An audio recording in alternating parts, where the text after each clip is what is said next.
أفرمي هندق لم گوناهانەی کە ئینسان کردوێتی کۆمەڵی ئازار ڕوویتی ئەکەن پێش ئەوەی بنێژرێ لە سەرەمەرگە زۆر ناڕەحەتە ئەبێ کاتێک کە لە کۆتایی ساتەکانی مردنیا چاوی ئەکرێتەوە ئەبینێ. ئەفەرمێ داوا ئەکەین لەخوا بمان پارێزێ لەو ناڕەحەتیانەی سەرەمەرگ کە ئینسان چاوی ئەکاتەوە عیبەکانی خۆی ئەبین. دلیلمان چیە لەسەر ئەوەی کە ڕۆحەکان نامرن ئەمێننەوە؟ ئەوەی کە ئەمرێ لاشەیە ئەمرێ ڕۆحەکە ئەچێتە ئاسمان. دلیلمان چیە لەسەر ئەمە؟ رب العالمين لباسي شهيدا أفرمي ولا تحسبن الذين قتلوا في سبيل الله أمواتا بل أحياء عند ربهم يرزقون. شهيد وغير شهيد فرق كيشية طبعا هردوك أو أكو جن لا شكان كود له روحكان هردوك أشيت السروة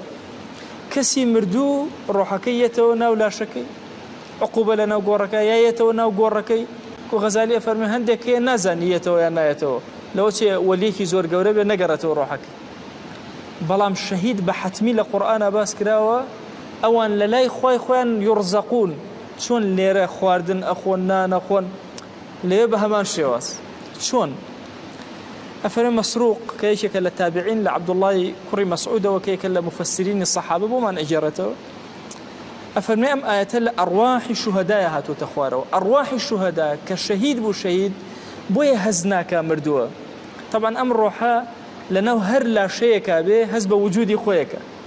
أفرمي لقل لناو أم لا شيء درتو خوي خاتنا وطيرك بناو كومالي قفزة وببني عرشه وهلا واسرين أم روحا هزب وناك أفرمي هند جار أفرئسة ناو بهشته وأقرته ناو قنديلكي خوي ناو قفزكي خوي هەستناکە بەوەی کە کۆتا بە ژیانی هاتووە وا هەستەکە لێرە چۆتە شوێنێکی تر لە ژیانێ بچۆتە ناو ژیانێکی ترەوە بۆیە هەست بەوە ناکە کە مردبێ تەنها شەهیدیش خوا ئەم فەزڵەی ئەدات ما عەدای ئەوە هەمووی هەستەکە بەوەی فراقی کرد ڕۆژ چوە شوێنێکی تر ئەفەرمێ لها قناديل معلقة بالعرش تسرح من الجنة حيث تشاء كيويستي أتشي بناو بهشتا بۆ خۆی ئەگەڕێ ثم تأوي إلى تلك القناديل أجرت وبناو